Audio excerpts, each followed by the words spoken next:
Bienvenidos amigos a esta nueva inmersión profunda. Hoy nos vamos a sumergir en el Evangelio de Juan. Me encanta. Un libro que, aunque familiar para muchos, esconde tesoros de sabiduría que pueden transformar nuestra vida cristiana Buenísimo, y nuestra manera de compartir el mensaje de Jesús con el mundo. totalmente. Juan, a diferencia de los otros evangelios, se enfoca en revelarnos la identidad de Jesús Sí, de una forma muy particular. totalmente. Y una de las cosas que más me intriga es ese tema recurrente de yo soy. Es como una melodía que se repite a lo largo del Evangelio. Sí, Y cada vez que aparece nos revela algo nuevo y fascinante sobre Jesús. es verdad. Y no es casualidad que Jesús use este título Yo soy. Es un eco directo a la revelación de Dios a Moisés en el Antiguo Testamento. Claro. Cuando se le aparece en la zarza ardiente y le dice, yo soy el que soy. Al usar este título, Jesús se está declarando a sí mismo como Dios, Wow. como la fuente de vida y verdad. Es increíble cómo Juan conecta el Antiguo y el Nuevo Testamento de esa manera. Y es que a veces al leer el Evangelio nos quedamos solo con las historias. Sí, Pero hay una profundidad teológica que a veces se nos escapa. claro. Y nuestro objetivo en esta inmersión no es solo estudiar la teología del Evangelio de Juan, sino más bien descubrir cómo esta profunda revelación de Jesús puede impactar nuestra vida diaria, Buenísimo. nuestra relación con Dios Sí, y nuestra misión como discípulos. me encanta eso porque al final, ¿de qué nos sirve la teología si no nos transforma? Exactamente. Y para empezar a conectar la teología con la vida real, me gustaría que nos fijáramos en el primer capítulo de Juan, donde se describe a Jesús como la fuente de vida, con vida en sí mismo. Sí, Juan usa la palabra griega zo para describir esa vida, que no es solo la vida biológica, sino la vida eterna que solo Dios puede dar. Correcto. Aquí viene lo interesante. Esta se relaciona tanto con la creación como con la salvación. Jesús, el verbo que estuvo presente en la creación, ahora vino a ofrecernos la vida eterna a través de su sacrificio. Es como si la creación original, llena de vida y belleza, se viera contaminada por el pecado. Y ahora Jesús viniera a restaurarla, a ofrecernos una nueva vida. Exactamente. Una vida que trasciende la muerte y nos conecta con Dios de una manera inimaginable. Precisamente. Y para ilustrarlo me gusta usar la analogía de la serpiente de bronce en el desierto. Así como Moisés levantó la serpiente para sanar a los israelitas mordidos por las serpientes venenosas, Jesús fue levantado en la cruz para darnos vida. Es una imagen muy poderosa. Y me hace pensar en cómo a veces nosotros también somos mordidos por las serpientes del pecado, de la duda, del desánimo. Y la única forma de sanar es mirar a Jesús, Sí. a su sacrificio en la cruz. Exacto, y en Juan 10.10 Jesús va un paso más allá y nos promete una vida abundante. No solo nos libra de la muerte, sino que nos da una vida plena, llena de gozo, paz y propósito. Y aquí te lanzo una pregunta, amigo oyente. ¿Qué significa para ti esta vida abundante que Jesús promete? ¿Cómo se manifiesta en tu día a día? Esa es una pregunta que nos invita a la reflexión. Y hablando de preguntas, me viene a la mente la historia de los discípulos que abandonan a Jesús en Juan 6. Porque sus enseñanzas les parecen difíciles. Sí. Pero Pedro tiene una respuesta increíble. Si cuando Jesús les pregunta si también ellos quieren irse, Pedro responde, Señor, ¿a quién iremos? Tú tienes palabras de vida eterna. Wow. En ese momento, Pedro reconoce que no hay otro lugar donde encontrar la verdad, la vida y la esperanza que Jesús ofrece. Y es que a veces, como esos discípulos, nosotros también podemos sentirnos tentados a abandonar a Jesús cuando las cosas se ponen difíciles. Claro. Cuando sus enseñanzas nos desafían o cuando no entendemos su plan. Claro, pero la respuesta de Pedro nos recuerda que la vida eterna no es un concepto abstracto, Sí. sino una realidad que se encuentra en la persona de Jesús, en sus palabras y en sus acciones. Y aferrarnos a Él, a su palabra, es lo que nos da la fuerza para seguir adelante, Exacto. incluso en medio de las pruebas. Totalmente. Y Elena de White en sus escritos nos ayuda a profundizar en este punto. Ella nos dice que creer en Jesús significa aceptar sus palabras como el fundamento de nuestras vidas. Es decir, no se trata solo de creer que Jesús existió, sino de internalizar sus enseñanzas, de permitir que transforme nuestra forma de pensar, Ajá. de sentir y de actuar. Y ese proceso de transformación, de recibir la vida eterna, comienza con un nuevo nacimiento. Sí. En Juan 1.13 se nos habla de dos pasos fundamentales para convertirnos en hijos de Dios. Exacto. El primer paso es recibir a Jesús a través de la fe. Es un acto de entrega, de reconocer nuestra necesidad de Él y de aceptar su gracia. Y el segundo paso es ser regenerados por el poder de Dios. Es aquí donde entra en juego el nuevo nacimiento. Una transformación espiritual operada por el Espíritu Santo que nos hace nuevas criaturas. Y es crucial recordar, como dice Pablo en Romanos 10.17, que la fe misma es un don de Dios. No la podemos generar por nuestra propia cuenta, Claro. sino que la recibimos al escuchar y aceptar la palabra de Dios. Es como si Dios nos extendiera la mano a través de su palabra y nosotros al tomarla recibimos la fe como un regalo que nos permite entrar en una nueva dimensión de la vida. Y Ellen G. White nos recuerda que la verdadera fe se basa en un conocimiento profundo de Cristo tal como se le presenta en la Biblia. Es decir, no se trata de una fe ciega, sino de una fe informada que se nutre del estudio de la palabra y que se fortalece en la oración. Y una vez que recibimos esa fe, amigo oyente, experimentamos un cambio radical en nuestros motivos, gustos e inclinaciones. Es la evidencia tangible del nuevo nacimiento. Es como si Dios nos diera un nuevo corazón, capaz de amarle y servirle de todo corazón. Sí. Y ese cambio se refleja en nuestra forma de vivir, en nuestras relaciones, en nuestras prioridades. Ahora bien, el Evangelio de Juan también nos presenta una realidad desafiante. Muchos rechazaron a Jesús a pesar de tener evidencias claras de su mesianismo. Es una parte triste de la historia, pero también es una advertencia para nosotros. El yo soy fue rechazado por muchos de su propio pueblo.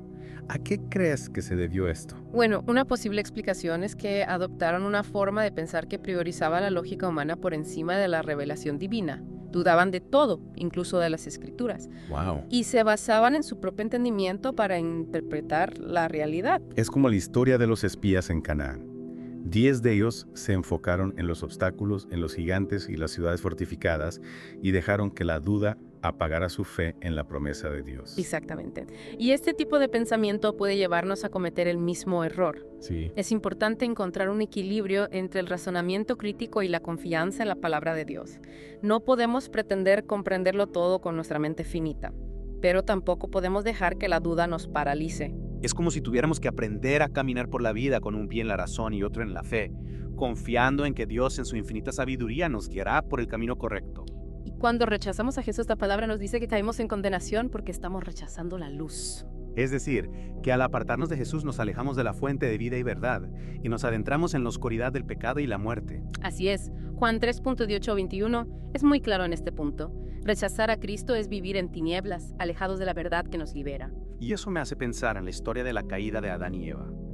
Eva dudó de la palabra de Dios y se basó en sus propios razonamientos y sentidos, dejándose llevar por la oscuridad del engaño. Es una imagen de lo que sucede cuando nos apartamos de la palabra de Dios y confiamos en nuestra propia sabiduría. Podemos caer en la trampa de Satanás, que siempre está buscando la forma de alejarnos de la verdad. Y lo mismo ocurre con la tentación de Jesús en el desierto. Satanás intentó usar la lógica humana para desviar a Jesús del camino, pero Cristo venció la tentación aferrándose a las Escrituras. Exactamente. Jesús nos muestra que la palabra de Dios es nuestra mejor arma contra el engaño y la duda. Y eso me lleva a una pregunta para nuestros oyentes. ¿Con qué frecuencia racionalizamos nuestras decisiones en lugar de confiar en la palabra de Dios? ¿En qué áreas de nuestra vida tendemos a depender más de nuestra propia lógica que de la sabiduría divina? Es una pregunta que todos debemos hacernos. A veces, sin darnos cuenta, podemos caer en la trampa de confiar en nuestras propias fuerzas, en nuestro propio entendimiento, en lugar de someternos a la voluntad de Dios. Y las consecuencias de esto pueden ser graves porque terminamos alejándonos de la fuente de vida y luz que es Cristo. Y es que a veces nos olvidamos de que la fe no se trata de una simple creencia intelectual, sino de una confianza radical en la palabra de Dios, aunque no siempre la comprendamos del todo. Eso me recuerda lo que decíamos al principio sobre el título Yo Soy. Cada vez que Jesús lo utiliza en el Evangelio de Juan, no solo afirma su divinidad, Sí. sino que nos revela una faceta diferente de su carácter y de su misión. Exacto, es como si cada yo soy fuera una pincelada, que al unirse con las demás nos permite contemplar la imagen completa de Cristo. Me encanta esa imagen y me pregunto, ¿qué podemos aprender de estas diferentes facetas de Jesús para nuestra propia vida? Por ejemplo, cuando Jesús dice, yo soy el pan de vida, ¿qué nos está revelando sobre sí mismo y sobre nuestra relación con Él? Nos está diciendo que Él es el alimento que necesitamos para saciar el hambre más profunda de nuestro ser, un hambre que el mundo no puede satisfacer. Es como si el mundo nos ofreciera comida chatarra llena de calorías vacías, mientras que Jesús nos ofrece un banquete espiritual que nos nutre y nos da verdadera vida. Exactamente, cuando dice, yo soy la luz del mundo, nos está revelando que Él es la fuente de verdad y conocimiento, que ilumina nuestro camino en medio de la oscuridad del pecado y la ignorancia.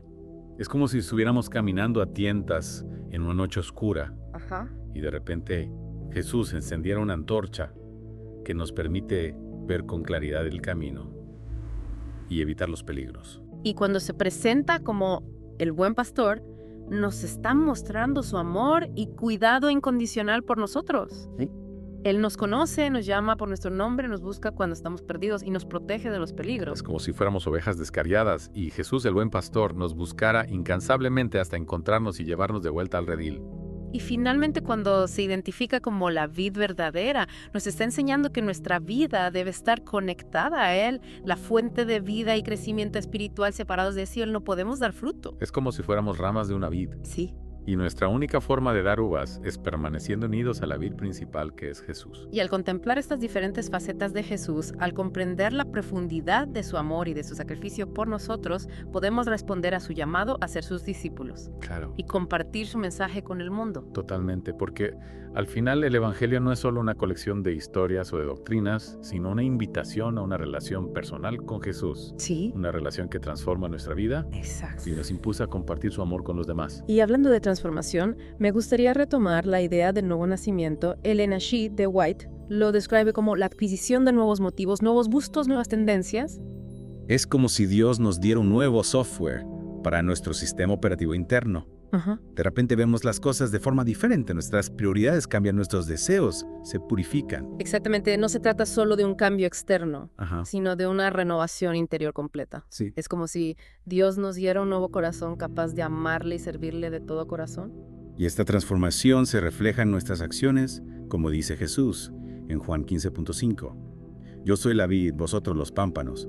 El que permanece en mí y yo en él, lleva mucho fruto, porque separados de mí nada podéis hacer. Es decir, que la vida cristiana auténtica se caracteriza por una conexión vital con Cristo, una conexión que nos lleva a dar frutos de amor, bondad, paciencia, fe. Frutos que no solo nos benefician a nosotros mismos, sino que también impactan positivamente en nuestro entorno, en nuestras familias, comunidades e iglesias. Y para dar estos frutos, es esencial que nos alimentemos de la palabra de Dios, que meditemos en sus enseñanzas y que permitamos que el Espíritu Santo nos guíe. Claro, la Biblia es como un manual de instrucciones para la vida cristiana. Sí. Y la oración es el canal de comunicación con Dios que nos permite recibir su dirección y su poder. Y al estudiar la Biblia con oración, no solo descubrimos la voluntad de Dios para nuestras vidas, sino que también recibimos la fuerza que necesitamos para cumplirla. Y recordemos que la vida cristiana no se trata solo de recibir bendiciones, Ajá. sino también de compartirlas. Jesús nos llama a ser sus discípulos, a seguir sus pasos y a compartir su mensaje de amor y esperanza con el mundo. Y para hacerlo con eficacia necesitamos estar preparados para enfrentar desafíos y oposiciones. Claro, como vimos en la historia de los espías en Canaán, la duda y el temor pueden paralizarnos y desviarnos del camino. Pero si confiamos en la palabra de Dios y nos aferramos a su promesa, podemos vencer cualquier obstáculo. Y es importante recordar que no estamos solos en esta lucha. El Espíritu Santo nos acompaña, nos fortalece y nos da la sabiduría que necesitamos. Exacto, y al final la victoria está asegurada en Cristo que ha vencido al mundo. Y hablando de victoria, me gustaría retomar el tema de la condenación que mencionábamos antes. Si bien es cierto que rechazar a Cristo tiene consecuencias eternas, el Evangelio de Juan también nos habla del amor y la misericordia de Dios. Así es, el hecho de que Dios haya enviado a su Hijo al mundo para morir por nosotros demuestra que su deseo no es condenarnos, sino salvarnos. Juan 3.16 lo dice de forma contundente. Porque de tal manera amó Dios al mundo que ha dado a su Hijo unigénito, para que todo aquel que en Él cree no se pierda, mas tenga vida eterna. Es un mensaje de esperanza que debería llenar nuestros corazones de gratitud. Sí. Y motivarnos a compartirlo con los demás. Y es que a veces nos enfocamos tanto en las consecuencias del pecado que olvidamos la magnitud del amor de Dios que nos ofrece perdón y una nueva vida a través de Jesús. Exactamente, y recordemos que la invitación a recibir a Cristo está abierta a todos sin importar quiénes seamos o qué hayamos hecho en el pasado. La gracia de Dios es suficiente para perdonar cualquier pecado y para transformar cualquier vida. Y esta transformación comienza con un paso de fe, con la decisión de abrir nuestro corazón a Cristo y permitir que su amor nos llene. Es un paso que cambia la vida para siempre y que nos abre las puertas a una eternidad llena de gozo y paz en la presencia de Dios. Y esa decisión de abrir nuestro corazón a Cristo, de experimentar ese nuevo nacimiento, es solo el comienzo de una aventura increíble. Sí, es como si al recibir a Cristo nos embarcáramos en un viaje que nos lleva a conocerlo cada vez más profundamente y a descubrir la plenitud de vida que Él nos ofrece. Es un viaje que nos desafía a salir salir de nuestra zona de confort, a confrontar nuestros miedos y a confiar en Dios en cada paso del camino. Y hablando de desafíos, recuerdo la historia de los discípulos que intentaron cruzar el mar de Galilea en medio de una tormenta. Mientras Jesús dormía en la barca, sentían que se hundían, que todo estaba perdido y despertaron a Jesús con desesperación. Esta historia me fascina porque nos muestra, por un lado, la fragilidad humana, nuestra tendencia a dejarnos llevar por el miedo y la incertidumbre cuando las cosas se ponen difíciles. Y por otro lado nos revela el poder de Jesús, Exacto. su capacidad para calmar la tormenta y traer paz a nuestros corazones, incluso en medio de las pruebas más duras. Exactamente. Y es que a veces nosotros también nos encontramos en medio de tormentas en nuestra vida, problemas familiares, enfermedades, dificultades económicas, dudas espirituales. Y en esos momentos es fácil sentirnos como los discípulos a punto de hundirnos en la desesperación. Pero la buena noticia es que Jesús está siempre con nosotros, incluso cuando parece que duerme. Y si lo buscamos con fe, si le entregamos nuestros miedos y nuestras preocupaciones, Él nos dará la paz que sobrepasa todo entendimiento. Es como si Jesús nos dijera, tranquilo, yo estoy aquí. No teman, confíen en mí. Y esa confianza en Dios, esa fe inquebrantable, es la clave para vivir una vida victoriosa, una vida que refleje el carácter de Cristo y que impacte positivamente en el mundo. Y para cultivar esa fe, necesitamos, como decíamos antes, alimentarnos de la palabra de Dios, meditar en sus enseñanzas y permitir que el Espíritu Santo nos guíe. Así es. La Biblia es como un mapa que nos muestra el camino hacia Dios y el Espíritu Santo es como una brújula que nos orienta en la dirección correcta.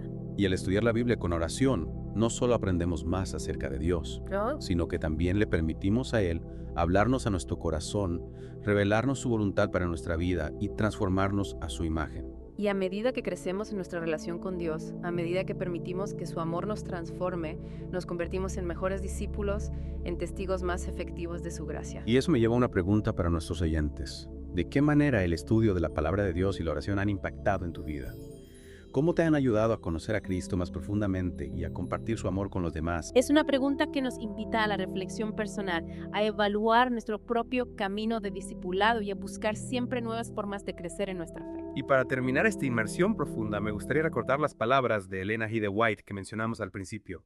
Creer en Jesús significa aceptar sus palabras como el fundamento de nuestras vidas. Es decir, que nuestra fe no se basa en emociones pasajeras o en ideas humanas, sino en la palabra de Dios que es eterna e inmutable. Y al construir nuestra vida sobre ese fundamento sólido, podemos enfrentar cualquier desafío, vencer cualquier obstáculo y vivir una vida plena y abundante en Cristo. Amigo oyente, te animamos a seguir explorando el Evangelio de Juan por ti mismo, a descubrir la riqueza de la revelación de Jesús como el yo soy y a permitir que su amor te transforme día a día. Esperamos que esta inmersión profunda te haya inspirado a profundizar en tu relación con Cristo, a compartir su mensaje con el mundo y a vivir una vida que refleje su gloria. Que la gracia y la paz de nuestro Señor Jesucristo te acompañen siempre. Hasta la próxima.